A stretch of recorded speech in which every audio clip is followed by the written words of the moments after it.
welcome, and we're glad you've chosen to join us. Your time is valuable. So we've thought out how to have a conversation without actually having the outcome predetermined. It's an emerging community that we're inviting you into that takes the opportunity of a conversation to both be stimulated to a new insight, but then to build that into how a community can hold it, embody it, and take it out into the world. So listen in and be part. Biased way and not recognize it in another. So anyway, it was fun to see. So you're saying strengths-based as opposed, it's suggesting strength-based leadership as opposed to kind of the way that we have come to look at it. Yeah, I think the discovery of leadership along the track of where are humans performing very well, let's make them leaders, undermines a holistic understanding of how humans don't need to perform for leadership, but present wholeness for leadership. So when my strengths are the way that I lead, I don't see my shadow, I don't develop empathy, well, that's not just like negative emotional talk. It's actually how teams of people need to experience their leader in order to trust them, to follow them, to know that they're heard. Well, strengths don't present that to a leadership toolkit for that person, for that actual leader. They're just leading by strengths.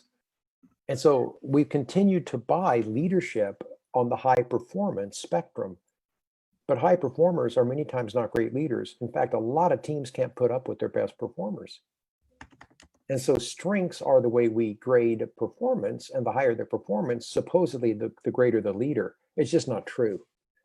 But we won't own it to come back and say, look, don't forget your strengths, develop your strengths. There's no argument with strengths, just complete the picture of leadership. And the other picture besides strengths is, where are you as a leader challenged? Where are you limited? Where do you need to interdepend on other people? Where do you not know? And we're just not having those conversations until a leader crashes. And then we're saying, oh yeah, you have cognitive bias. Didn't you know that?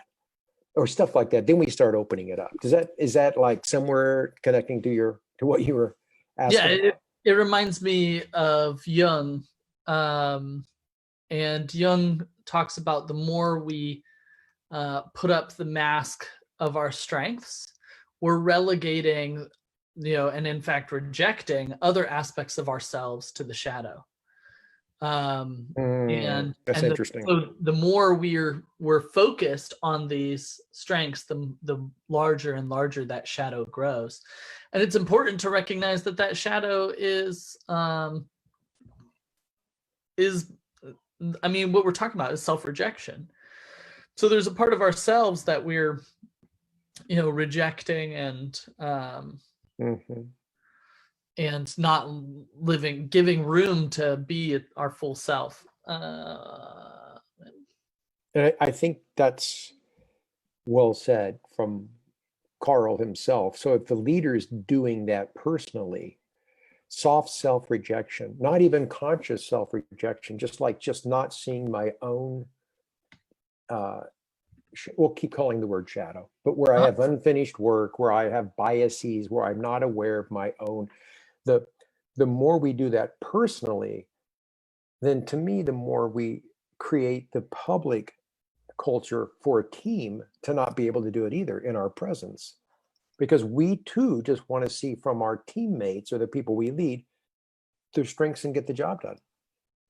And so we do to ourselves what we're going to end up doing to the team, because that is what we think drives the production or gets the leader out of us. And it creates a culture that's not safe. Google comes along with its Aristotle, research, a deep dive into team dynamics, coming up with the number one thing teams need moving forward is psychological safety.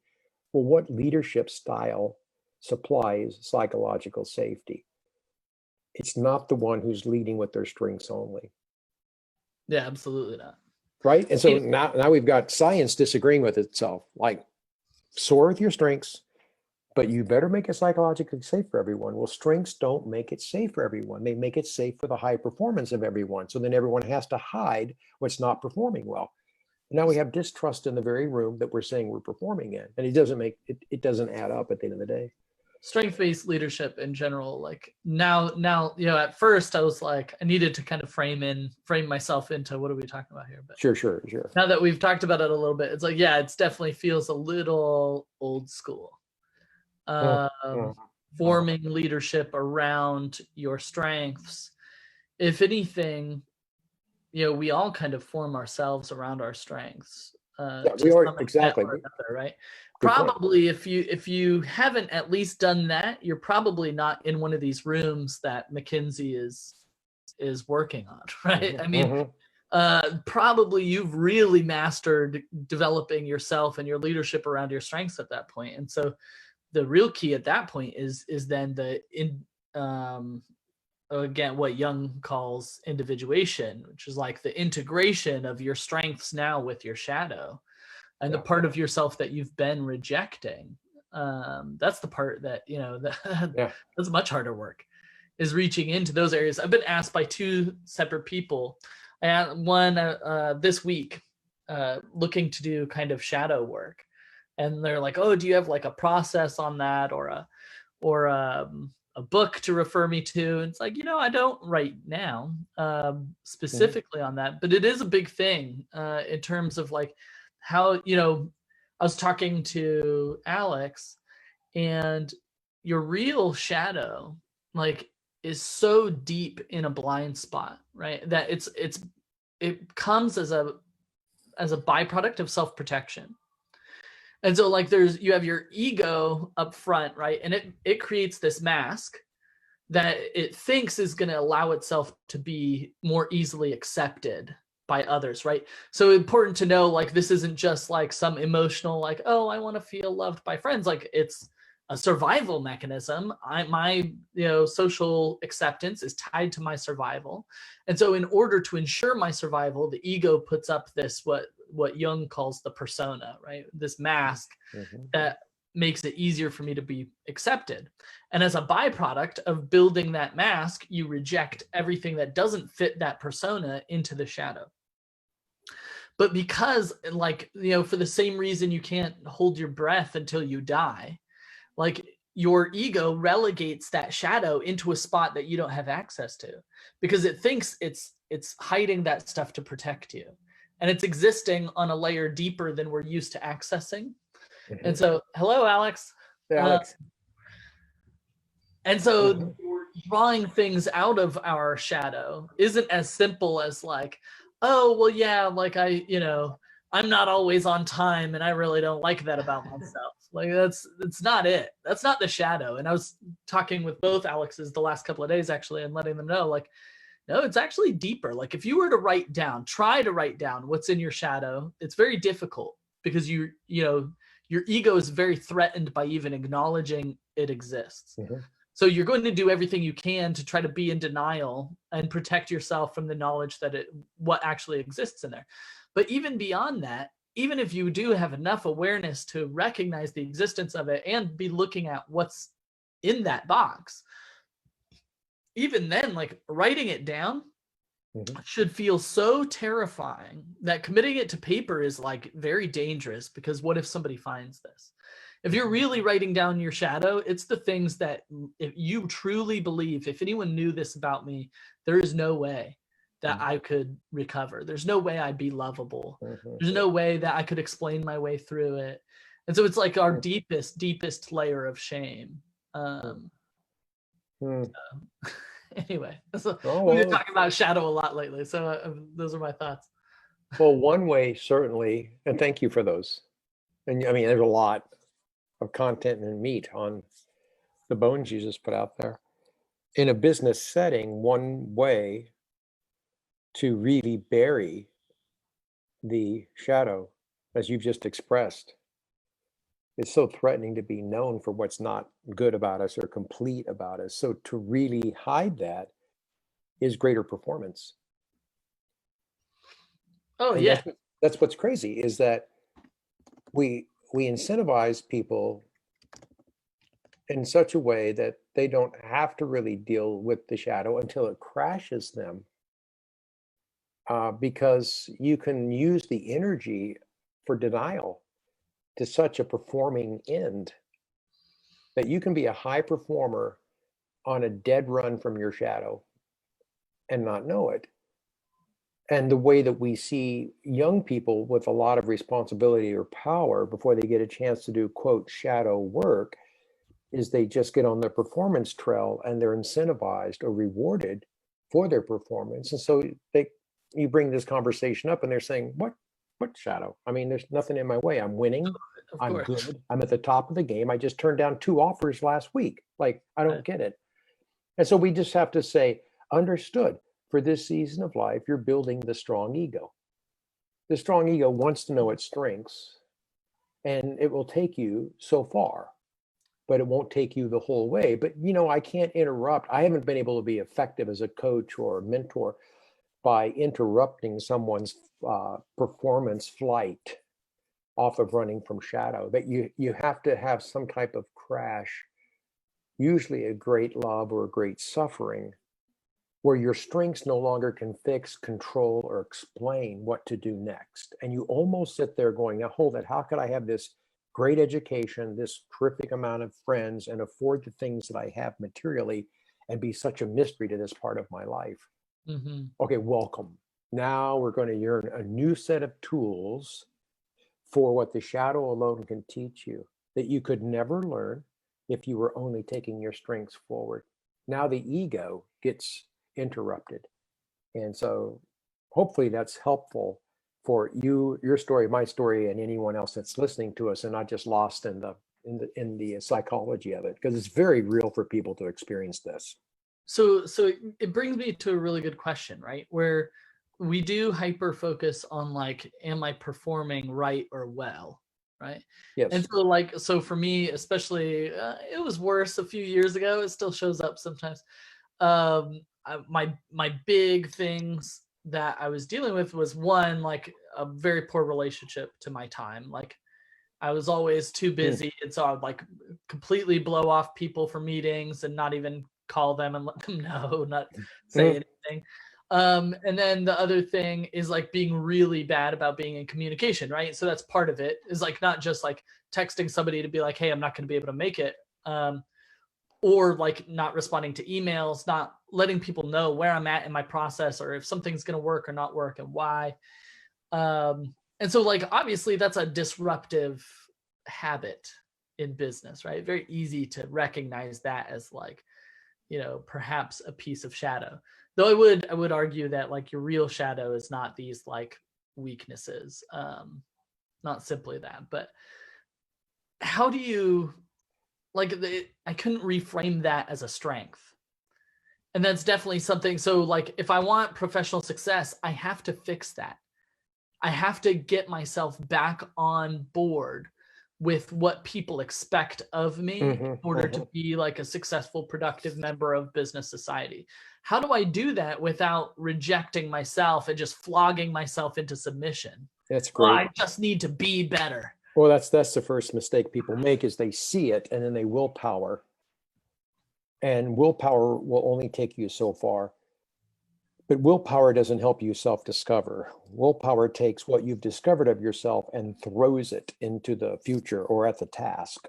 So we need our will. But the first mistake is we see the shadow and then we try to use our will to address it and fix it. Because that's the tool we've used most of our lives. That's the strongest part of our life, because we don't know ourselves emotionally. We don't know our stories. So we just use our current will and say, a better person, which I want to be, ought to be able to never be late again. It's just behavioral modification. I'm going to open my phone. I'm going to put a 5-minute reminder before every meeting of where I need to be. I'm going to put a notification to myself. I'm going to discipline myself and behave differently. And that's what they try. Now, little stuff can probably be addressed on that level and you're okay. But most stuff, and it's not deep enough to actually get to what you're saying is, yeah, the source of it is something beyond. And that's why I'm saying your will can't fix it, control it. Who am I now? Right? I think you've entered a really good field of saying 2 things need to happen now. Once you've tried will and will doesn't handle it, you need to re-enter the relationship. And Damien, we've talked about this, of Mm-hmm. Functioning at the same time that you're realizing you're doing formational work. So I'm not just going to try to create a different functionality, like never be late again. I'm going to actually start a conversation with myself about what's the formational piece missing in me, where I, for so long, have been able to blow off meetings or find a way to not be accountable. And so function needs to go one level under it and go into formation. What's missing in my development, in my story, that has allowed me for so long to do what I've been doing? Now we're getting down to a source where if we get those wires reconnected, this behavioral stuff starts to take care of itself a little bit more. But I'm just going to stop there and put function and formation have to have a relationship with each other. So just as you said that, I've never Yeah. thought this in these words or thought this out loud necessarily. Like, as you were saying that though, I was realizing for me, accountability always came, growing up, always came in the form of a threat of disconnection. So do your homework or else, like, you know, you're unlovable. And in the face of that, I didn't hyper do my homework. I absolutely stopped and refused. Right. And it's like, you're not going to have that power and control over me.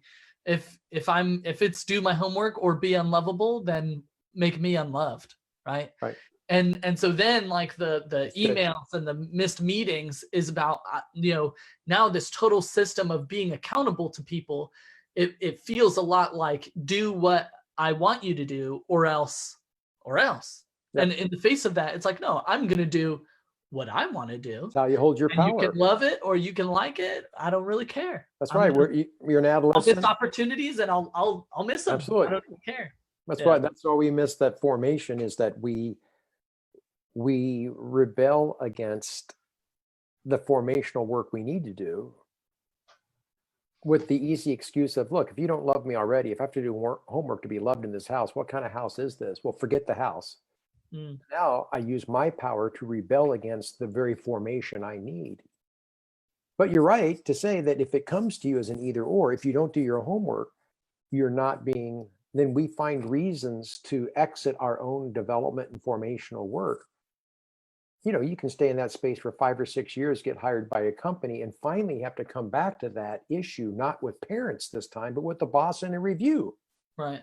And if you want to throw another rebellion and not see it's a formational issue, then you're just going to be in this cycle. Alex, is this making it's good to have you, Alex. Is this making sense? Is this it's good to be resonating? Here. Totally. And I got I went down a little sidetrack.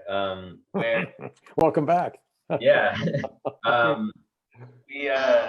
Or Damien rather was saying, he left me wondering, how does he go about recognizing or reconciling this dysfunction, if you will, to performance, without beating himself up? And also I heard in that, like,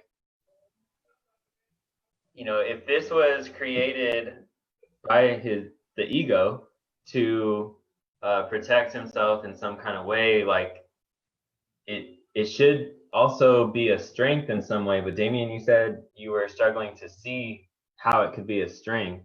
Do you think it is a strength in some ways, and you just can't see it, or are you not sure if it is ever, you know what I'm getting at? Yeah. So I think it's got to be, you know, kind of to your point, that it must be a strength at some point, and I'm just not seeing it. But probably if I look at it long enough, I certainly advocate for myself a lot better, where other people like really struggle because they're so focused on meeting the expectations of people.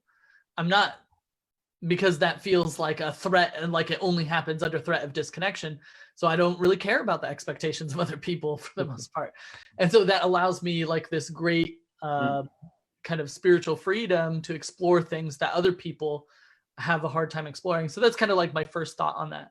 And then how I reconcile the two, or how I have up until this point. For a long time, I just tried to outperform it, which the more I did that, the stronger it got. And it just became this like crazy push pull that eventually would inevitably create some major chaos. And so I would just think, oh, I just need to drive it further. But no, the further you drive it, then the bigger the chaos it creates is. Yeah. I went through many iterations of that. And then eventually I had to come to just agreeing that, oh, maybe this is who I am. And maybe that's okay. And maybe the answer is just underperform. And it was only until I could accept that I had any access to change it at all. Because changing it from a place of this is bad and wrong and I need to do better was only going to net me the same resistance. Well right? said. So it was only until I was like, yeah, you know what? I might end up being unsuccessful.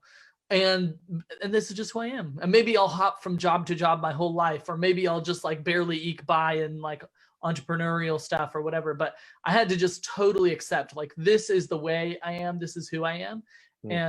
And that's totally fine. And then of course, once I'm in the space of being fine, like whether I do this or not, then I recognize like, oh, I'm not so worried about whether or not I'm under threat of your rejection if I'm not constantly under threat of my own rejection. So if I stop rejecting myself, the fear of you rejecting me kind of goes away. And so then, and the fear of you rejecting me is what's driving me needing to assert my own like dominance over my own life, right? And so then like, oh, then it's not a problem to call Barrier, you'll be like, hey, you know what? I'm running 20 minutes late, and does this still work for you, or do we need to reschedule? And Barry's gonna have whatever. Maybe Barry's gonna be like, oh, what an asshole. But that's Barry's deal, right? Barry doesn't deal, obviously, respond to me that way. But now I'm able to let his reaction be his own and not worry about that and not try to manage it, because I've stopped rejecting myself. But see, you said it well in that, and thank you, Alex, for teasing that out of Damien. Because of the formation track I was talking about, as compared to just functioning, Damien just gave a great window into that. Is until it's accepted. That's the first step in formation. Is okay, I acknowledge this is unfinished work in my performance, my life, the way I'm thinking. Like if he doesn't do that, as he was telling us, then he just goes over to function harder, which is performance. Well, I'll just outperform it. I'll prove you wrong.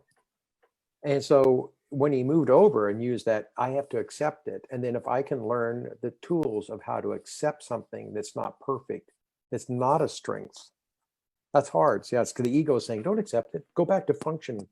If I can come over and sit with it, reflect on it, accept it, I'm not ending there. I'm actually starting for probably the first time.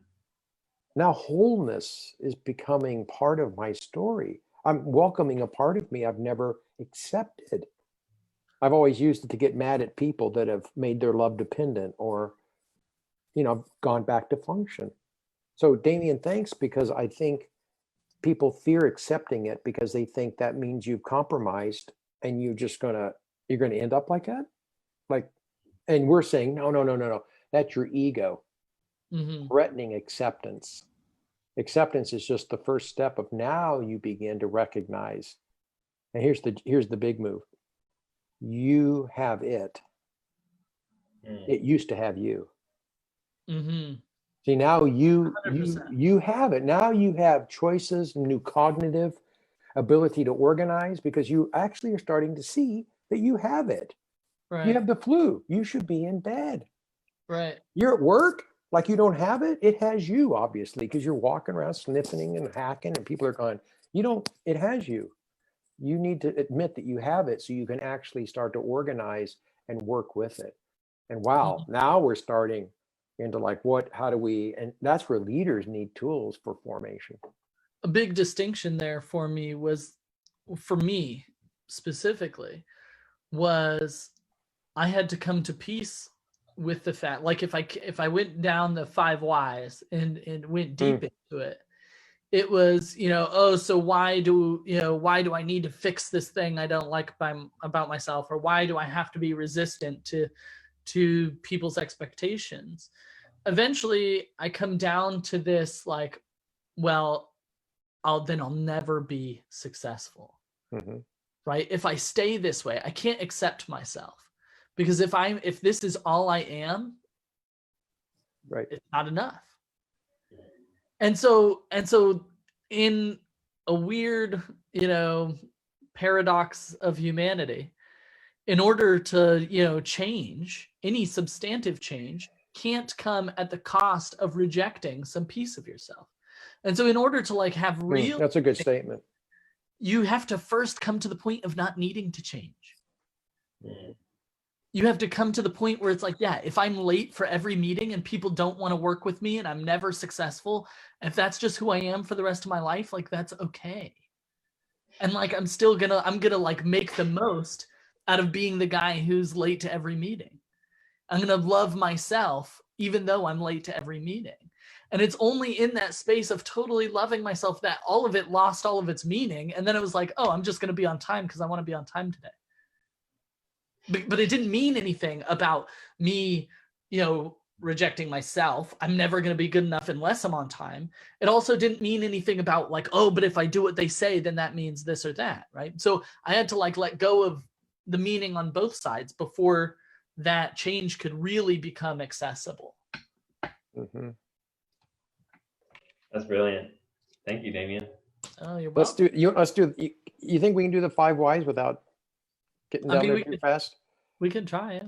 Okay, let's just try it. So back that up, because I loved how you put the 5 whys there, and people might wonder what the 5 whys are. So the first thing is, you're late for meetings, or where's the top level, the behavioral surface? Yeah, so we can start there. Like, either I'm late for meetings, or there's definitely, like, there used to be meetings I just wouldn't show up at all. Right? Perfect. So he comes. Got a meeting in San Jose. I'm in San Francisco, and I didn't even call anybody or tell anybody. So that's the first, and then he can go, I got to quit that. I'm going to willpower myself against it. Just stay in functionality. Usually that's a cycle of shame me enough and I'll change. Absolutely. We'd always say that out loud, but it's like, if this hurts bad enough, I'll change. Right. Okay. So why there's 5 whys is Damien said, okay, so that's the first. Now we say the first why. And sometimes between 3 and 5, you actually get down to where the real sourcing is. So you don't want to fix the wrong problem. So it's very Einstein-like in that the solution lies on the problem that's not on the same level, right? The level the problem was created. Yeah, thank you, that the level problem is created on. So Damien, so that's the problem. Okay, so why does that? What's under that? So what's under me? What's under that? Yeah, you had a meeting in San Jose and you totally forgot it. And what's under that? I don't like feeling the weight of the pressure of expectations, or like I can't just like live my life the way I want to. Or but why'd you put the and I appreciate that. I'm jumping in to say, why did you put that meeting on your schedule? Or why do you put meetings on your schedule? I mean, it sounds like your schedule's pretty full. I don't think you were in bed all day. So I'm kind of curious, like you missed one, or you're late to the last 3 or 4. Like, why are you scheduled? Why these meetings so much? Well, so there's one in particular in my mind, a really good guy who I've done lots of work with in the past. He, was very grateful for the work we had done together. And so we just wanted to meet up and see if there's more. What else can we do now? And it was like, I was really excited about the possibility, and in recognition of his gratitude for the work that we had done together. And so I wanted to honor that, right? So I agreed to the meeting. And then I just kind of like didn't think about it until I'm getting a phone call from him like, hey, actually I was getting a call from somebody who worked for me. We had the office in downtown San Jose. They were like, hey, this guy is here to meet you. And I'm like, oh. And so, another opportunity had come up at the time. And so I just followed it and went, and really wasn't paying attention to my calendar or my time. That's helpful. That's helpful. And what other commitments I had. So not paying attention to the time and seeing if there's other commitment you'd kept before you jumped on the opportunity of the one that you were occupied by. Mm-hmm. What's under that? Why do you want to be so free to follow things that are ready right now, or what's? There's a level of scarcity of maybe if like, you know, if I tie myself to some opportunity, right? So in the moment of meeting with that guy, that sounds really cool. But now if I'm dominated by it, maybe another opportunity or a better or a cooler opportunity comes by and I can't say yes to it. And so I don't even want to look at my calendar and then feel the feeling of like, oh no, I'm sorry. I can't go out and play today. I've got too much homework to do. Get it. So I love that. I think that's like, yeah, thank you for that. And then why is it important to keep yourself so free in what might be this scarcity that you mentioned before? I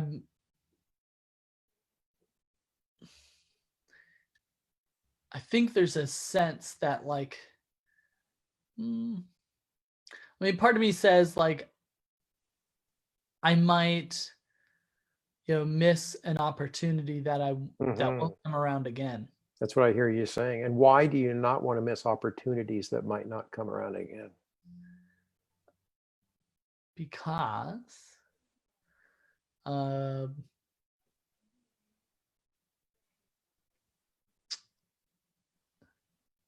think I kind of,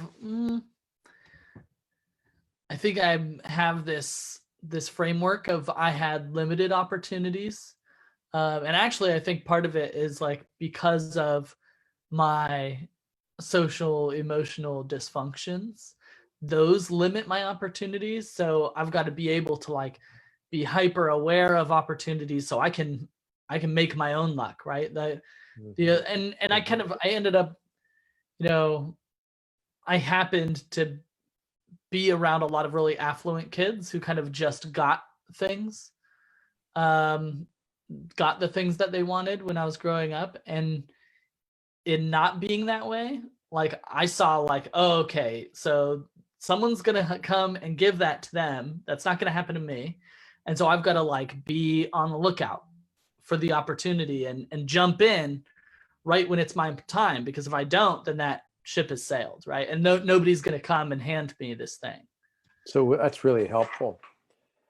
So what do you get at the bottom of this that you really value or hunger for by being so available that you can take the next important meeting, even if it might screw up your schedule? What down there is looking to get fed?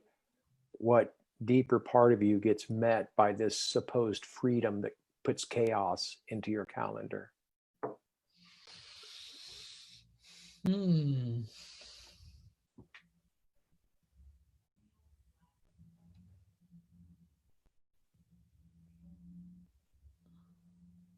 I can see a part of me. I can see part of it is getting fed on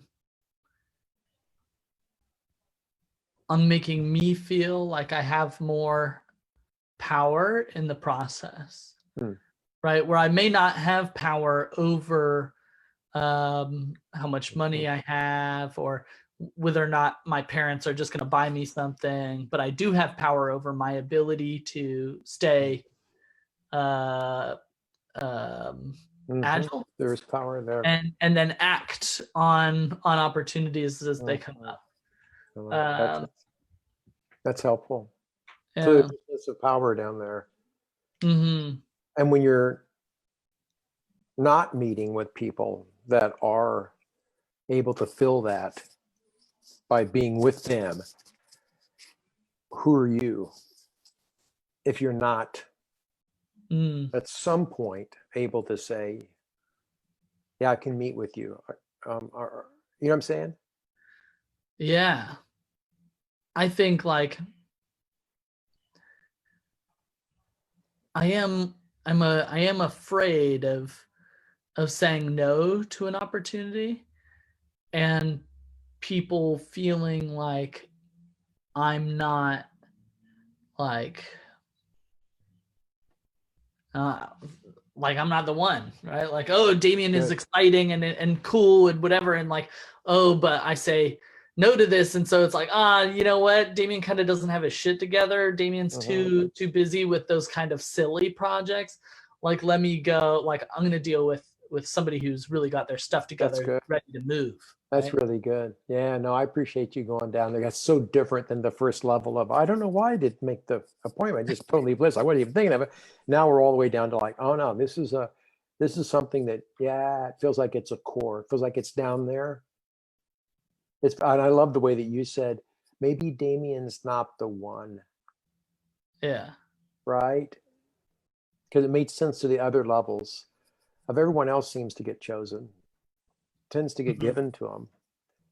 And how am I going to be the one? And then like, I need a schedule so flexible that I investigate all things in case I'm the one in that meeting. And I don't mean disrespect anybody else, but I got to show up for my opportunity where I might be the one. And I did like your insight into, and I have power down there too, because whether I'm thinking of it or not, I'm actually saying no to people instead of, Right. you have some power. And I like that. And then your other idea, deep down in the core of your story, is not being so invisible. Maybe when I sit with these other people, I am in the circle I've always desired to be. And I'm constantly looking for that circle in unorganized, chaotic ways, because I don't know how it's supposed to happen. I wasn't raised in a way that came to me naturally. Something, I mean, beautiful example. We're on a whole different level now of how we might want to respond. Yeah. That's so much more whole making than it is to come up here and try to manage yourself and functionality tools. Right. Right? Sure. I mean, we could correct you up there, but we haven't made it a whole life for you. So now you're just more of an imposter showing up on time everywhere. You're still having this issue in all the meetings you're in. Like, even if you're on time, your real issue is this still the meeting I need to be at? Maybe I need to. That actually is part of what worked, I don't know whether it's in favor or against me, but either way, I knew like a system of accountability wasn't really what I needed. And so it also caused me to just, of course, that also becomes an excuse to just like keep going. Yeah, I've done that. Well, that's not really solving the problem, so I'll just keep exactly keep the way I'm going. And I think this was, thank you for modeling that. I mean, that was beautiful, the gift you just gave us, because anytime we can sit with ourselves and just say, okay, what's under that? What's under that? And sometimes I've said, and it'll be a day or two or three or four later, and I'll actually go, oh, there was something even more under that.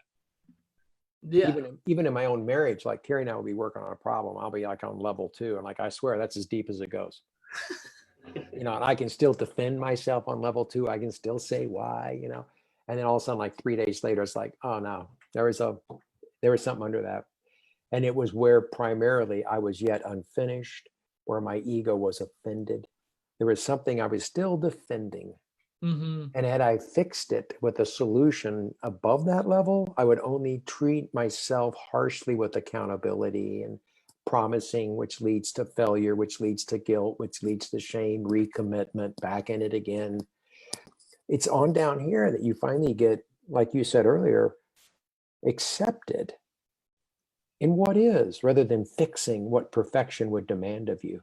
Like just accepting what is. And you're accepting a little kid who was growing up in a circle that never got invited to important people's tables. You drive by houses and look inside and wonder, what's it like to be in there? I bet they're all loved. What's it like to be dropped off by that car in front of that school? Every day you come out of that home, get that car, get here. I mean, like, how do I get in that meeting? Well, you better be free. You better be willing to drop anything in order to find that opportunity. Like, stay unorganized, because your organization ain't going to give you anything anyway. Yeah. Something like that. I'm not putting words. I mean, we all, like, how do I know that? Because I relate to that stuff, right? And so we all have the way we get tripped up. And those descending steps of awareness for new acceptance, they scare our ego, which we have got confused to be our true self, and it's not. It's what you said earlier with the Jungian. It's the mask we've been wearing out into the world. So thank you for kind of like taking off your mask and saying, well, it behaves like this, but what's behind behavior is actually this more deep-seated thing that I'm going to probably carry through life, but I need to accept it. So I have it. Now I can make choices rather than it just having me. And I don't know why I'm late all the time or overscheduled all the time. I guess I hope people think I'm really important. I'm at really important meetings or whatever it is that Right. we Yeah. off with. Yeah. Yeah. No, thank you. Alex, you hear anything as you're watching us play with that? Yeah, I'm hearing an echo of the hero's journey, actually. So we talked about, surrendering to the call has to be a choice, and not like because you're forced into it, but you have to kind of accept what is and then choose. And that is the beginning of, turning inside to be able to do the transformational work. So yeah, step 0 is just accept what is and stop rejecting it. And that unlocks the whole world of, now transformation is possible because you're not in resistance. You're actually willing to go down there and look at, what has me be this way, and is that what I want or not? It's a good question. Yeah, I'm reviewing my life as you're talking in little movie snippets, and I would have to say, some of the stuff that's been best for me, I didn't choose to greet. I fought it for a long time. It wore me out. I didn't want to accept it. I didn't want to greet it. And Damien said earlier, so I tried to outperform it, outdistance it by my strengths, and it continued to wait for me until I was worn out, strong as I'd even been made for the distance I ran from it. Still not able to say, I'm free of it.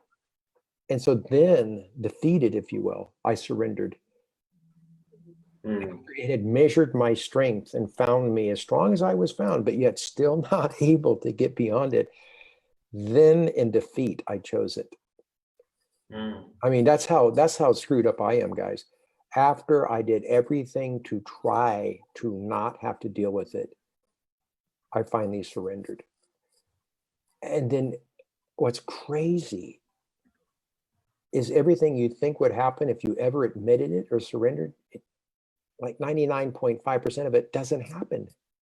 The sun came up the next morning. My kids still love me.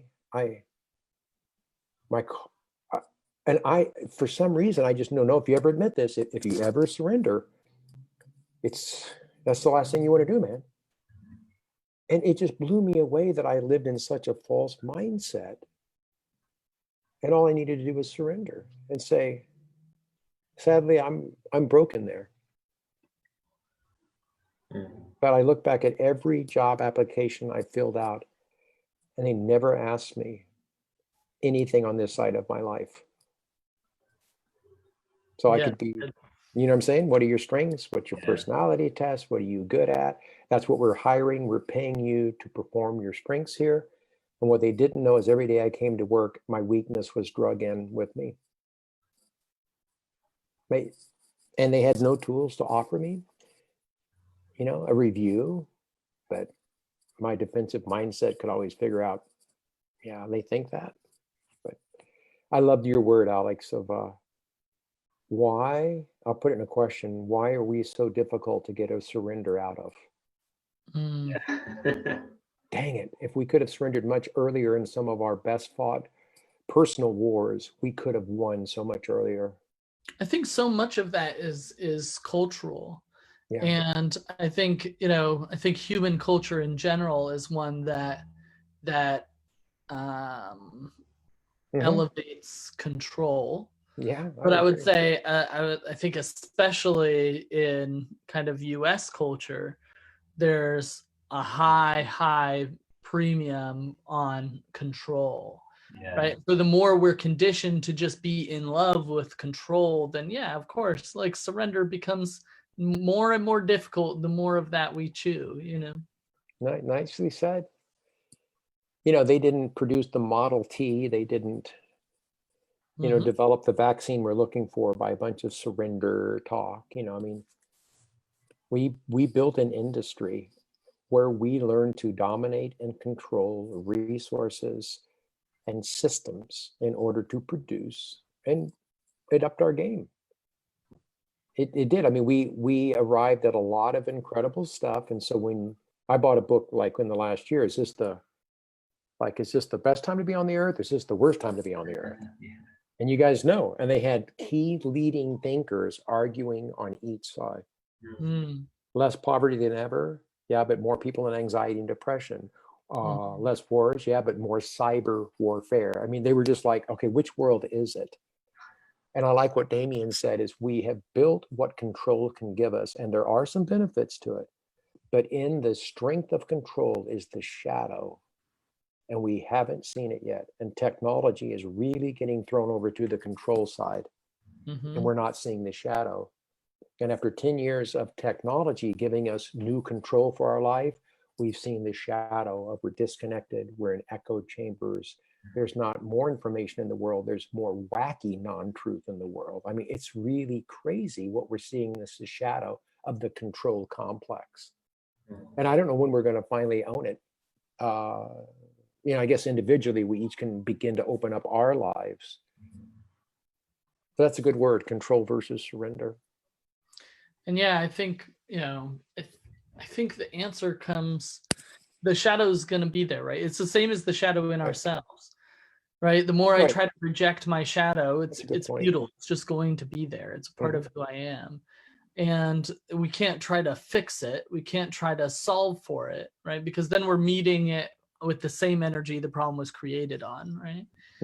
And in reality, all we can do is recognize where we are, recognize the shadow that's present to that. But we as people, as we have like if we start to honor having a higher priority for the type of people that we're going to be, then people just don't act on that shadow, right? It's like walking in to a house and being like, wow, there's a knife just right there in the kitchen, huh? Just right in the butcher block. Like, how do you guys not just kill each other? You know? It's like, well, yeah, it's there. And it's possible to use it against one another. And that's also just not where we're at in our lives, right? And I like to think that we can get humanity to that place where, like, yeah, drones are still there, and cyber crime, cyber warfare, all that is still there. But if we focus on the, you know, health, well-being of people, then it just kind of starts to become less and less of a relevant issue. And the tools to do that kind of development, the health and the well-being, are different tools than finding your strength and soaring, competing against other teams, crushing the competition, the control. And again, there's things that come early in life to measure your energy, to know that you're strong at something, to develop a strong ego, to put a strong container. I get all that. I'm not saying stop it. But if you can't transport that over to a deeper life that you're developing with health and well-being, and if you can't name toolkits over there like we can name them on the control side, then we're a lost group of people desiring something that we're missing, that our shadow shows us, but we don't know how to work into it. I think it's in the Seeing Through the Darkness article that we wrote together,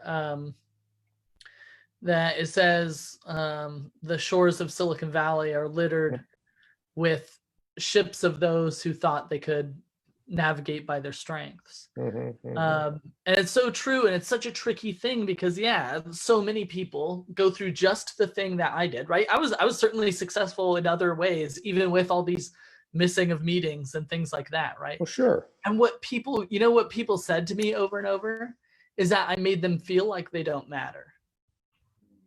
And it's like, of course, if I'm like, show up to this meeting at this place and I'm just sitting there by myself the whole time until somebody's like, oh no, he had something more important to do. Like, of course, for me, with my low self-worth, I didn't see myself as more important than that person. I was just chasing opportunity, right? But what they got was like, yeah, you made me feel like I don't matter. And I was like, wow, that's definitely not who I'm out here trying to be in the world, right? Like, I'm not responsible for their emotions, but that's not the type of way I want to leave people feeling. Nice. And so that's where we get though by navigating by our strengths. Is as far as we get forward with the strength, the shadow is getting strong at the same time. Mm-hmm. And so learning how to integrate those things, and respect and give space for both, as opposed to like, in the valley, we'll see those crashes. And then what people do is they're like, I just got to be stronger next time. I'm just going to do it. I'm going to go a little further and someday I'll get there, and it's like, oh no. To go back to our earlier point, it was like, I just need to function better. Right. Mhm. And we're like, if your leg was broken, we ask you to go get on a race, we would be like miscommunicating, like try harder. We'd say, no, if your leg is broken, come over here. We need to repair that. In the formation of it, you'll be able to run the race. And I don't think we have a way on the shipwreck carnage. Matter of fact, I think that was your line, the strewn bodies on the beaches, Silicon Valley, that we weren't strong enough. And we're like, no, those are 21-year-olds that had world-changing ideas, and we didn't give them the inner journey to know how to handle the power of their idea. And of course they're going to shipwreck. Yeah. You're going to fund it? We're just going to fund that side and not give these men and women the equipment for the sustaining kind of work that entrepreneurship really takes? I mean, you know what it is to build a team? Do you know what it is to become a leader? Just because you have an idea doesn't mean you're a leader. Just because you have a team doesn't mean you're a leader. I mean, what does it mean to take your idea and actually birth it into the world is a self-development course. And we don't have a way of incubating the development of the entrepreneur. We just know how to fund their ideas. Mm-hmm. And that's not bad, but it's not enough. And then when they become wreckage, you know what we do? Throw them away. Yeah. We go find another, we go load find up the next one. We load up the next one. So 9 out of 10 fail, Yeah. and we're a thriving industry. Yeah. Not only that, but it's no good for the people in power in that situation either, for VCs or any of them, right? Like, it's just accepted that this 97% attrition rate, or kind of depending on how you look at it, right? Depending on who you're asking. I think YC said 97%. It's like this horrible stats. And the whole model is based around like, well, people are just going to continue to crash and burn. And I'm hoping that those 3% make up enough for the rest. And it's like, what a defeatist model. Like, how about you work on the people more so that they crash and burn far less? There we go. And that can happen. That's a real imagined possibility. Yeah. But what you just did was, where's the problem? What's under it? What's under? So we've got a world with global challenges. So we've said, turn that into opportunity. Okay, great, opportunity. Old organizations aren't able to pivot and innovate quick enough. So entrepreneurs, okay, so opportunities and entrepreneurs, and then here came the funding, and there's very little development for those kinds of people. But because there's opportunity like never before, opportunity is not development. And because there are young people that are willing to be entrepreneurial because they care about the world, that's still not development. We've combined those two things with funding and said, go. I mean, do your best. And I'm like, that's not very fair, as Damien's saying, to anyone participating in that ecosystem. Every once in a while, there's a win, which we glorify to the hilt in order to cover the many pieces that have just been tried, left alone, within a 24, 36-month cycle. And it breaks our heart that the industry's feeding off of its own like that. Like, if we saw that out in the jungle, we'd think that species is kind of weird. Oh, it costs the VCs who are funding them for sure. But for that 21-year-old who thought like their entire self-worth is tied up in like, I've got to be able to do this and make this happen, I'm willing to bet it costs them a lot more. A lot more than that the VC put in. But here's the deal. Like, a big part of what's going on there is this like misidentification right? So it's not the seeking of success that's the problem. It's identifying with that future success. Like, I will only be worthy if I get there. So when you fail, like, no, I can't admit the failure, or I can't admit that it was me, because then I am fundamentally broken and worthless. I've got to just try again, right? And so when we got to shift that identity off of the potential success and shift the identity towards like, no, this is who you are as a person. And that's like fundamental to like growth mindset versus fixed mindset, right? Like, so if it's growth mindset, then you can fail and just say, oh, okay, what am I working on to fix it? But also like, I mean, that concept has been around for a long time and we're still really struggling to get it. So it just tells us like there's more to it than just like, oh, well, just adopt a growth mindset and you'll be all right, right? It's like, no, we've got to recognize ourselves. We aren't fundamental failures when this thing fails. But it's, you know, in order to do that, we have to pull the identity off of the thing and back to ourselves. And if my identity is not wrapped up in that, then who am I? Amen. Who am I? Who am I? And why? Okay, so you just expressed that so well. In that ecosystem, Damien, that you just talked about, are we surprised that anxiety is at a high? No. Are we surprised that depression is at a high level among very young people who have the entire future in front of them and they're depressed? Look, when you it's like identify that way, when you identify that way, then your social survival is completely dependent on whether or not you're successful. But you yourself have identified with the success. So now when, you know, whether or not that survives feels like whether or not you survive. So you're facing this like dual existential threat. It's like being chased by a bear and a tiger at the same time. Like, this sucks. So yeah, of course, like crazy anxiety, because even if you take care of that bear, you still got to worry about the tiger. Yep. And so like, yeah, that sounds like a horrible way to go through life. It really does. All with climate change, and with so many modernity experiments coming in with bad grades, that's your general context. Yeah. And then here you are born into an economy that's reacting to that. And we're asking you to fix so much and to be entrepreneur at it with very little mentors or tools for the inner journey. Like Alex said earlier, it's like the hero's journey. There's a call to fix the world. So there's great opportunity like never before, but that's driving us into a madness of realizing we're experimenting with how in the world we're supposed to show up in this century with leaders who are whole, who understand their shadow and their strength. And like, that's a missing conversation as we just try to double down on old business leadership principles.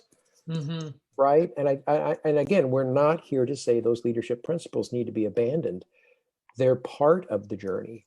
But when made the whole journey, they really have an ability to let a person down. Well, and just knowing that we're coming from a reality where there was so much focus on strength-based leadership, it does need an asterisk. Yes, it's part of the journey, and like it's our momentum is in the direction of making that of overemphasizing that as part of the journey.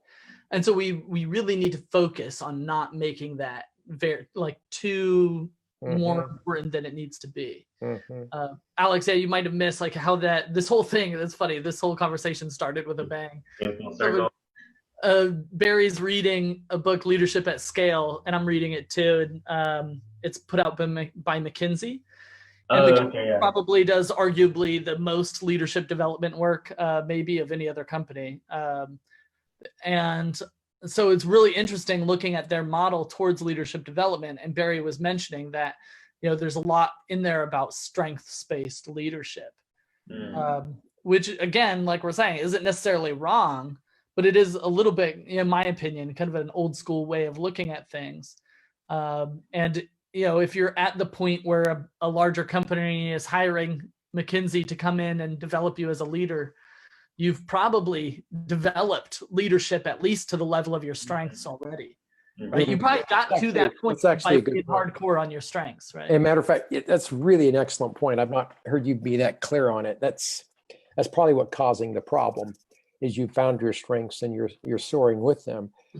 And so you're wondering, and actually what you're doing, you're starting to see that doesn't work for everybody. That's like shadow. And you're starting to see where your strengths can't be as successful as applied. So you go, well, and that's where social psychology and behavioral economics and other things are starting to tell us how we actually make choices and form patterns. And we're not just principle driven. We're not just purpose driven. We need to have those things, but there's parts of us that won't show up for that conversation that have us stuck.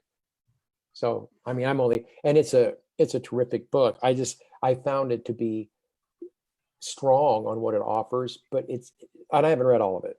Okay. So, I mean, not that I don't want to make a commentary on the book. What I find in so many books is it's where they're silent that's so telling.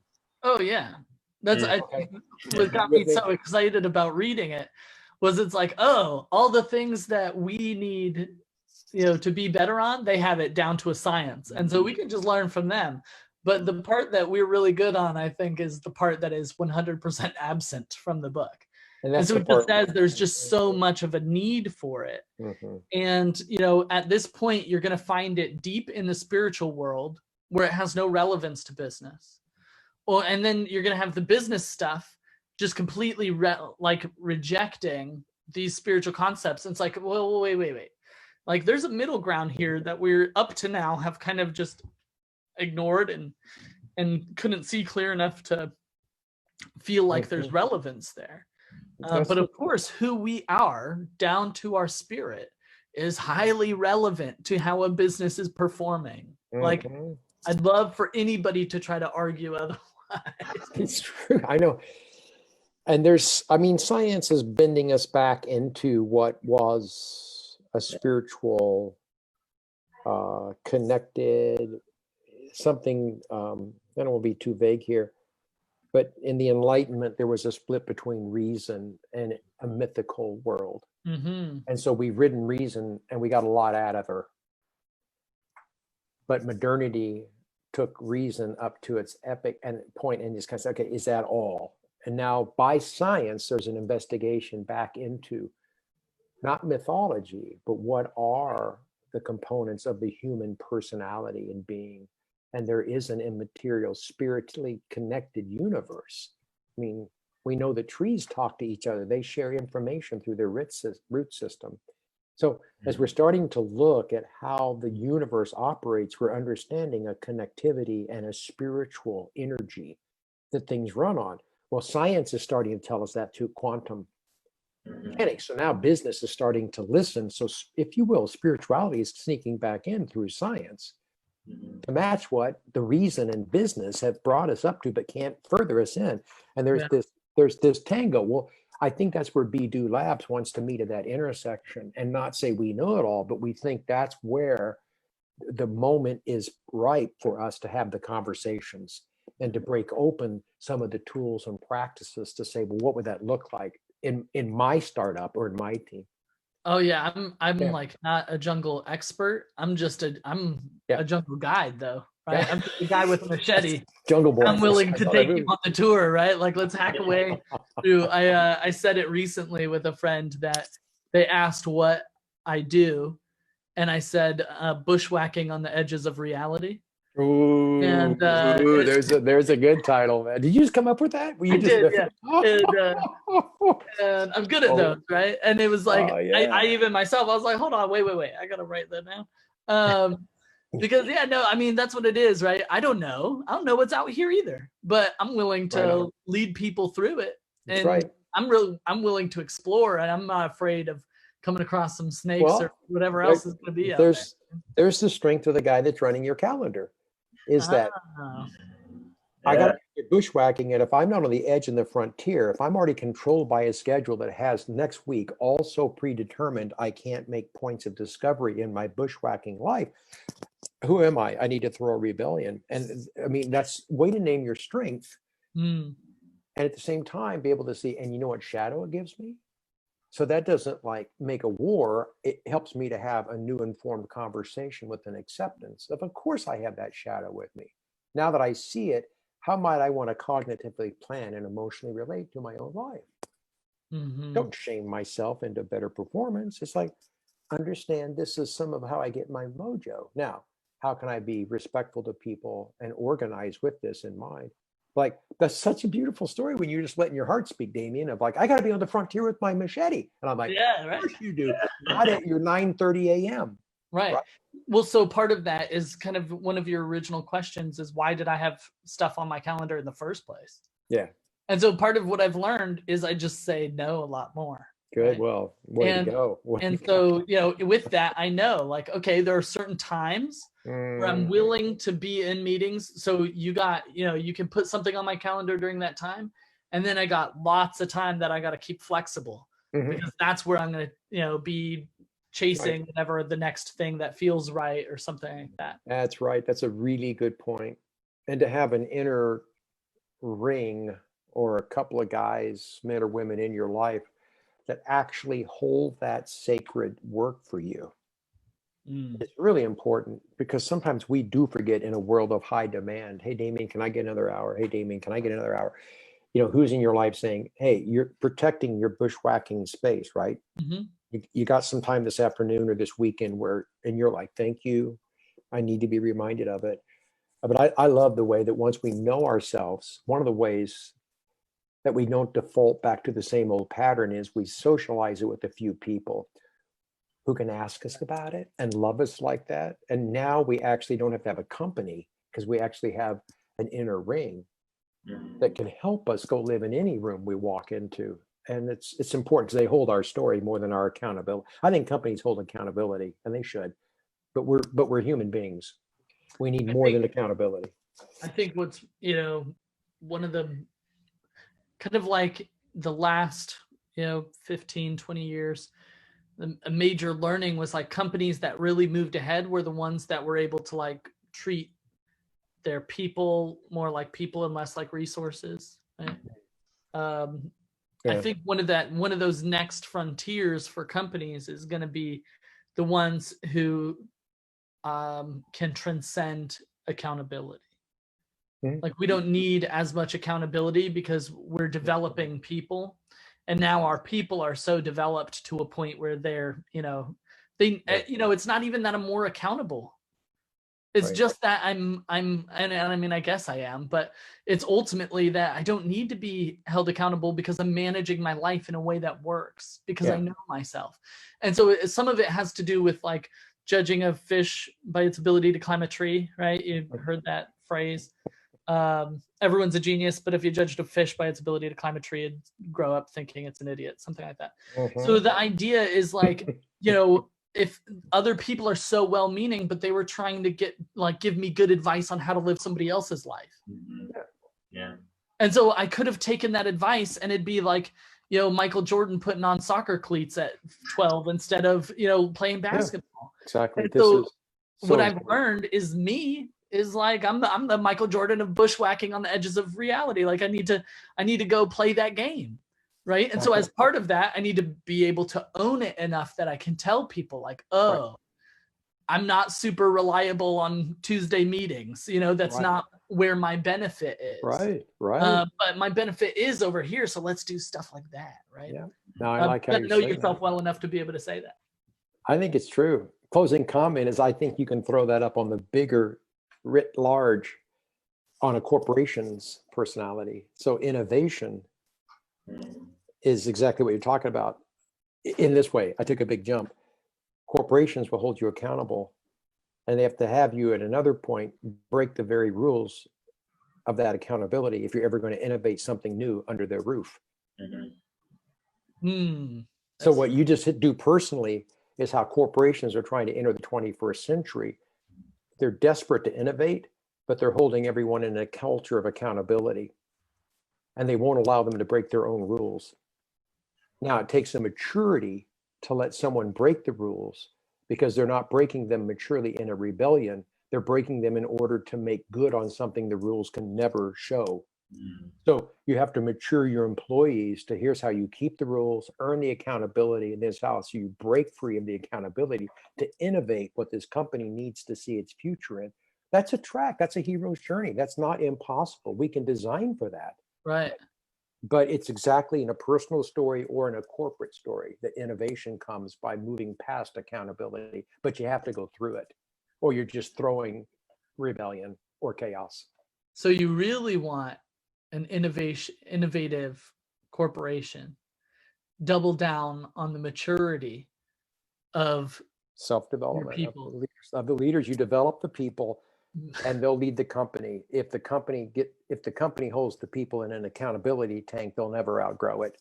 And so I love that. I'm just trying to capture it because that was so great. So a culture of innovation really comes about by doubling down on the maturity, the personal development. Mm-hmm.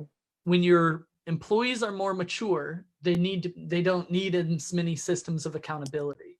And it's the systems of accountability, this command and control systems, that are in the way of substantive innovation. And yes, you said it. And we're slightly doing this. We're sneaking up on ourselves without saying it. When we take the hierarchy of chain and command down into teams, we're letting teams start to do what you're talking about. Just get your project done and coordinate with the rest of us, and we're more fluid. But we're still not developing the people on the teams to the maturity to let them really innovate. So we're changing structure, but we're not changing personal strategy for development. And this is why employee retention is getting really weird vibes, because people are actually moving where they're being personally developed, not where they're being held accountable. And in a distributed age, I mean, all the more so. I mean, we've lost the ability to hold accountability as the way, like, companies will know themselves, because they're branded so accountable over to this way. They're not developing people. So I think these are the growing pains that are, like, right now at the present in our marketplace, and opportunities for us to be able to love people well by developing them for their passion and vocation in life. And the world is looking for those companies, those kind of people. But the tools are rare. And the shadow side is part of it. You won't innovate if you're just trying to be accountable to your strengths. The creativity is in the shadow. It always has been. The accountability and production's in the strength. But new creativity is in the unexplored recesses of the corporation or the person. And until they can take the cover off that and look, and they don't get to be in that energy connectivity of the creative nature, they're over here and they're ironing out accountability of strengths. I do think that I've oversimplified it, but yet I think there's really a case to be made. Of course, there's always, there's complexity as you go deep, right? And there's lots of questions to answer there, but that high level idea is really where people need to start, right? And drive down to complexity, right? And answer the questions as they come up. It reminds me of, so what I'm hearing in this is something that's near and dear to my heart anyway, which is companies really knowing who they are as a company, and how important that is, like this true knowledge of yourself as an individual and this true knowledge of yourself as a company. So one of my favorite stories of this is BP, 2005, right? The Deepwater Horizon springs a leak. It's dumping tons of oil into the Gulf of Mexico every day.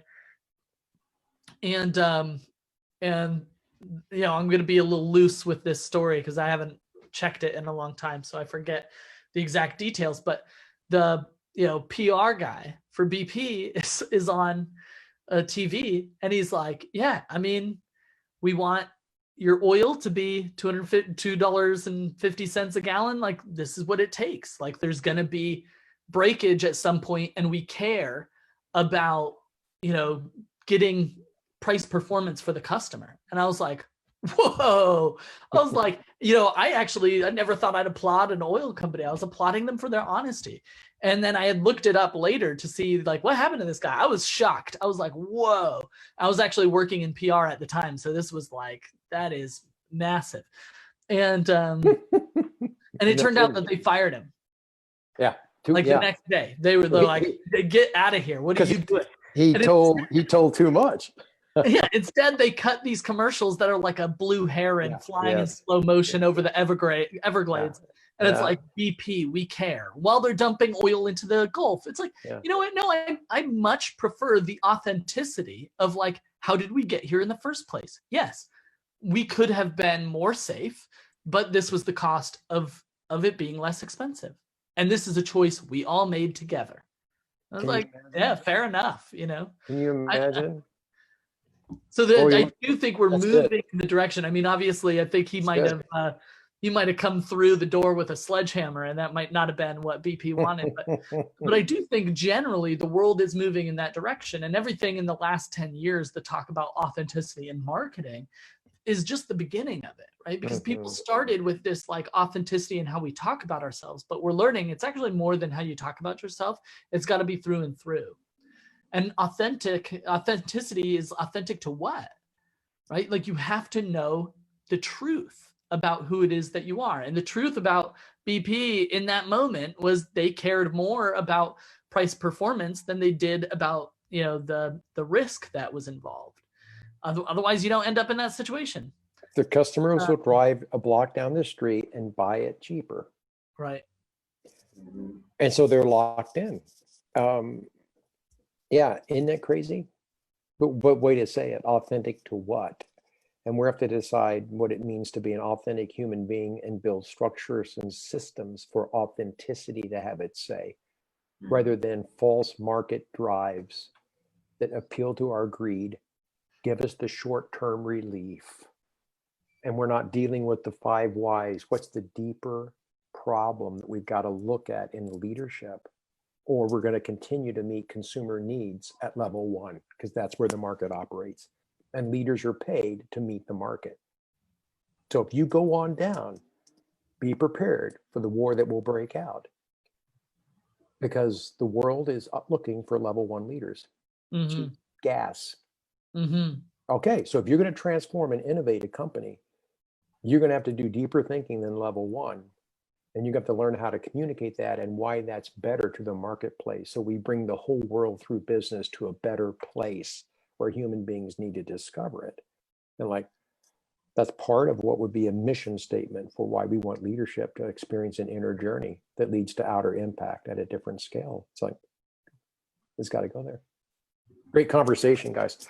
Thanks for letting me be the last to talk. Really good to be able to listen to you guys. And Alex, again, you asked such great questions. Thanks for being willing to not only ask those, but also to share your part. And Damien, thanks for doing the 5 whys and putting so much of what you've been reading and thinking and consolidating in your mind. It's always inspiring like that.